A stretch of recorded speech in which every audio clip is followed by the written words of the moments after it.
Recently, Buffalo Niagara Waterkeeper expanded our official waterkeeper jurisdiction to include the entire Lake Erie coastline within New York State. So here are some numbers of what that entails. That includes 2,381 miles across 8 counties in western New York. It's 1.5 million acres of land. There are over 100 municipalities in this new boundary, over 5,500 miles of rivers and streams, and 145,000 acres of state and federal wetlands.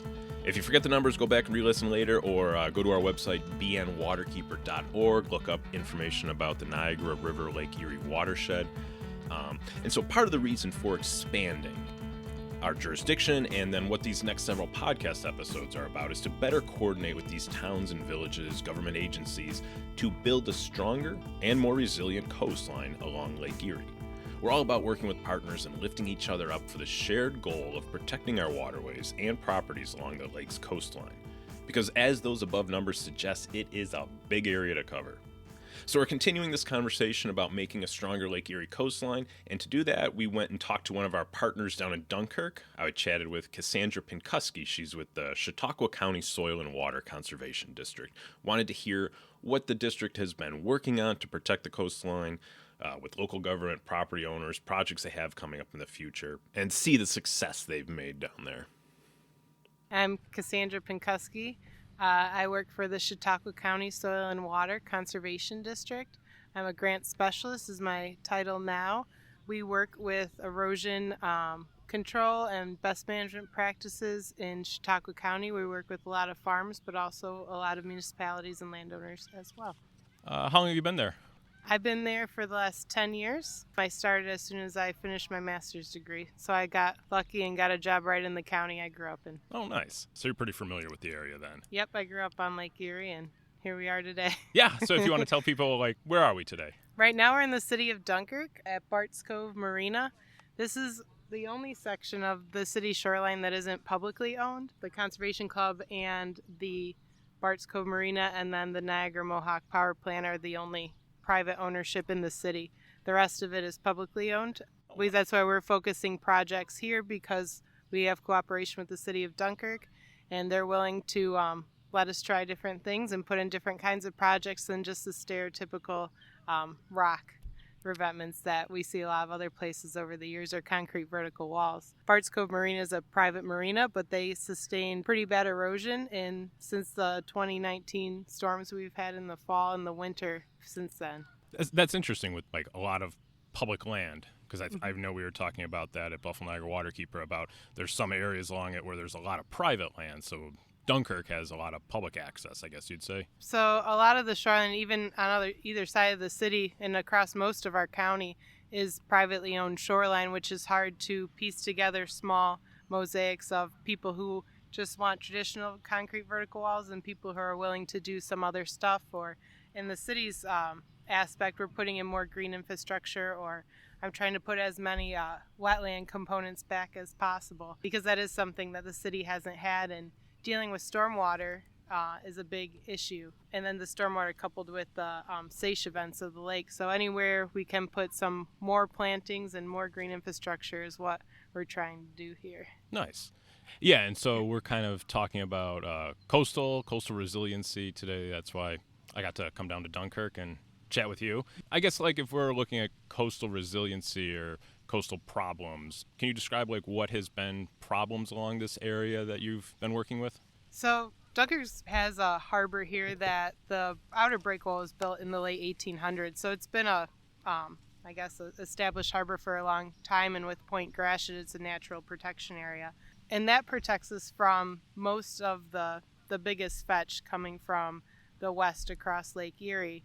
But what we've been seeing is more and more frequent winds out of the northeast, and that's where we have basically no protection because it's never been an issue. But for whatever reason, we're seeing these northeast winds. So we're having the seiche effects that we've always had with high lake water levels, and now these northeast winds making the waves that are hitting our shoreline more damaging. It's kind of spurred more interest in how to be more resilient. Since the 2019 storms, there's been definite more focus from both our county government as well as the city government and then our organization and how we can proactively start looking at things. So pre-2019, was there as much of a focus on the coastal side of things, or was it kind of we'll deal with it, but it wasn't as much of a worry? Yeah, because there's so much concrete vertical walls that it's always just been like that's something that will always be there. But with those storms or with more rainfall, we're seeing those things start to become compromised. That's what's making people start saying, well, is there an alternative to just concrete? Because concrete's very expensive. And I tell, when I work with either landowners, municipalities, if they tell me they want a concrete vertical wall, I say, well, I can't really help you get that in a grant format, but if we use rock riprap and we do plantings and other green infrastructure impact, then we can really help you get a grant that could pay for some, most, or all of the project. So it's kind of education about different resiliency things as well as alternatives that have funding tied to them. Having that funding side of it, and then the educational side of like, this is impacting us, we need to address it, and this is how we can do it and help you out. Mm-hmm. Okay. Yep. And for the organization, for the Soil and Water Conservation District, it's going with that more natural element that sounds like it's key too. Yeah, so we still use a lot of rock because we have to with the big waves, but trying to, especially with our partnership with the Lake Erie Watershed Protection Alliance and funding that they support, we try to do as many buffers, even just a simple buffer or simple plantings, stuff like that attached to the traditional rock riprap is one approach that is I guess you could think of it the lowest hanging fruit in getting buy-in than doing some like crazy new stuff. But if we can have rock coupled with this planting efforts, because like at Bart's Cove, that was just an asphalt parking lot up to the edge and failing crib wall, and we replaced it with rock, and the only way we would do the rock for them is if we put the buffer to stop the stormwater from just flowing down the hill over the asphalt into the lake. So that element was trying to work with that private partner and saying, we'll help you, but we have to put these things in to make sure we're protecting the shoreline in a longer term, it sounds like. Yep, and so this project was done with a county grant resource that our county legislature, they have a 5% bed tax that's allowed by the state for them to collect. 3% goes to tourism and the Visitors Bureau, 2% goes to clean lakes and waterways. So that's something that our county legislature has chosen to allocate those funds to. So of that 2% bed tax, the county has a grant program. So Bart's Cove Marina worked with the Soil and Water Conservation District to submit a grant for the funding to do this project. We matched that with some of the Lake Erie Watershed Protection Alliance funds that we get annually to do the buffer component as well. And so at the end of the day, this was no cost to the marina to take out their questionable failing crib wall and replace it with the rock riprap. When did the process start for this and when did it wrap up? We probably started thinking about it. It was probably more like 2021, and then we were construction in 2023. What are some of the big issues you think threatening coastal conditions in our area? The high lake level that was sustained for multiple years, that definitely was a visual, and everyone could see the impacts from that, especially when it's coupled with a SAISH event. But the one that we find, especially here, a lot of our county has bluffs, not so only pockets of beaches, but when we don't have the sustained cold weather in the winter, we lose the ice cover. So there'll be pictures at the Dunkirk lighthouse where there used to be ice encapsulating the lighthouse and the bluff, and you see that too. Sunset Bay or down in Athol Springs, they had places encapsulated in ice. And when we get that along the whole shoreline, that protects the soil and the bluff through the winter. With the worst storms are on the Great Lakes, is typically fall, winter. But when we don't get that ice cover, now those big storms and their waves are eroding our bluffs in our different areas. So, and there's nothing we can really do to make it freeze again. And there's nothing we can plan on if a year is going to be good or not. It's these different thought processes with people who say, well, I never had a problem before. Well, there's a lot bigger systems going on than just 1 year of high water levels. So that's what we're kind of working towards, different stuff that might have more of the hard rock at the bottom, but plantings that might sustain coverage or protection throughout the worst of the weather. You were talking earlier about the winds kind of changing, coming in this direction for this cove, hitting it. Was that also just because like lack of ice in this area was getting impacted? The marina, the high water and seiche events are probably what caused the most damage because it looks like excessive rock today, but water was actually going into the lake was so high at some of the storms it was going into the Bart's Cove Marina's bar. Wow. And taking stuff out of it and taking it to the geez. lake. So I mean, this looks nice and like it has a lot of freeboard on it, but in the worst seiche events, that's what we're seeing, and that's what we're kind of planning for now. And our county has invested in us to do some preliminary studies on ways to be more resilient at Barcelona Harbor, which is in our county, at Dunkirk Harbor, and over at Sunset Hanford Bays and by the Cattaraugus Creek harbors. But they're looking at ways to mitigate wave action farther out in the harbor. So for this project, it would be, we have an outer break wall that Army Corps but that protects from, like I said earlier, the worst of the wind. But these would be looking at these northeast winds that we're seeing more frequent. And we're kind of proactively trying to get some ideas that we can either pitch for federal funds or state funds to be more resilient, especially in our two harbors. I mean, money probably is the main challenge, I guess, in this. Is money the main challenge, I should ask? Is that trying to make these changes, or are there other things like perception and trying to talk to people? Maybe people just don't understand it, I guess. Yeah, what are you thinking are some of the challenges? I think a lot of the time it's just people's first gut reaction is to put more rock, or we need another rock break wall, and those are very costly. What we're trying to approach it as is, especially for more of the harbors or the water components, is looking at understanding the systems and seeing how maybe one small structure could impact the whole system. So just trying to look at the whole system than just a gut reaction of like more rock. Gotcha. It's pretty multifaceted where Yeah. you can't just do one thing. There's a lot of things in the process. And there's the ability to look, especially in a lake or the nearshore setting like this, to look at it and have multiple benefits of fish habitat. We have mostly shale bottom here, so more habitat, more rock, more places to hide. They just had a walleye tournament last weekend out of the harbor. Fishing and charter boats are a big tourism draw, so it's something that we all recognize. And I think with the county putting an emphasis on the lakes and waterways, they're also putting an emphasis on maintaining our natural resources instead of just historically maybe they dumped more money into like industry or economic development. They're starting to see that our environment is our economy. Right, people want to come here and fish. They want to go and enjoy this place, maybe go explore it, and if those things aren't here, you might lose out on that. Mm-hmm. Are there some other projects you'd like to highlight that Chautauqua Soil and Water District's been working on or coming up? Yes, we also have projects through EPA funding for Great Lakes. We rerouted a storm drain that was emptying onto a bathing beach and put it into an unused area in the harbor and created a constructed wetland that it can then flow through for treatment and of the stormwater. And so that's one way of taking something that was a problem and an unused area to address it. And the second part of that project was in Wright Park, and there was flooding in the neighborhood that was adjacent to it due to too small of a culvert. But we right-sized that culvert and we created a floodplain to then stage the floodwaters because the watershed is what it is. So we put that flooding area in the park that wasn't used and was actually just overgrown knotweed.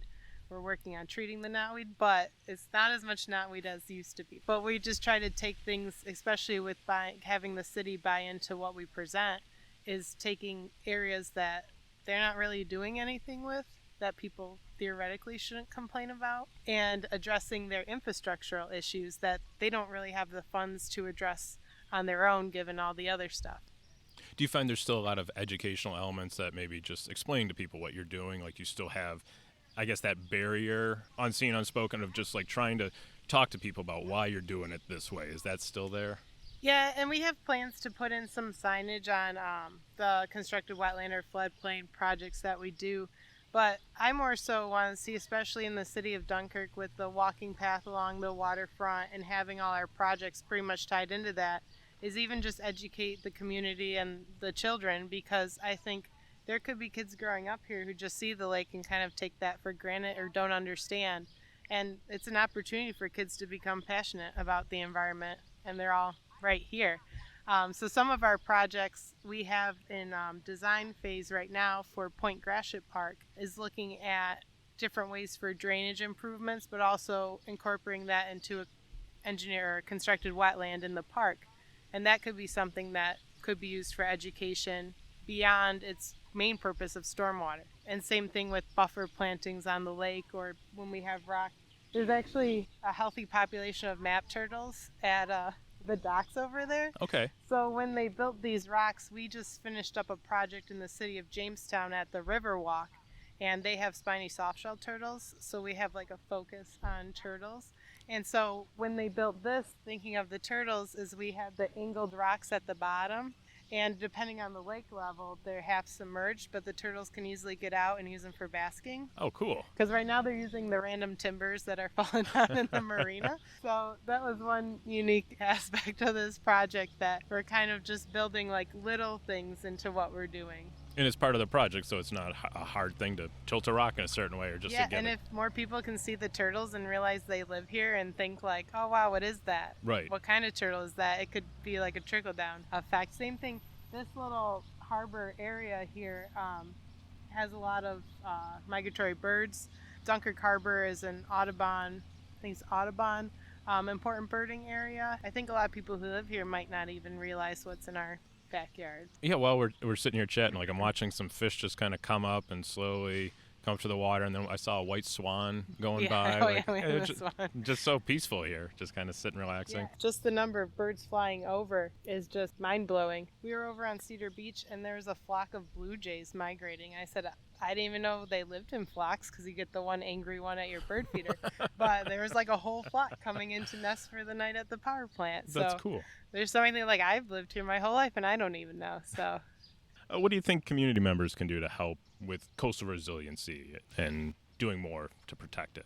Education and investment. So especially with like the planting component, and this is something that I know like at the district we could do more outreach. That's why we're kind of partnering with different organizations when we do projects, because that's not really our forte. We do construction mostly, but getting people engaged and invested. So like my mom cleaning up the plastic at the wetland, or if we do a planting, watering the trees, the city will come and when we had some plantings on Wright Park Beach, they watered them for me. Stuff like that the whole community is invested. And also part of that is education about what's there and why, so that they can have like pride in that.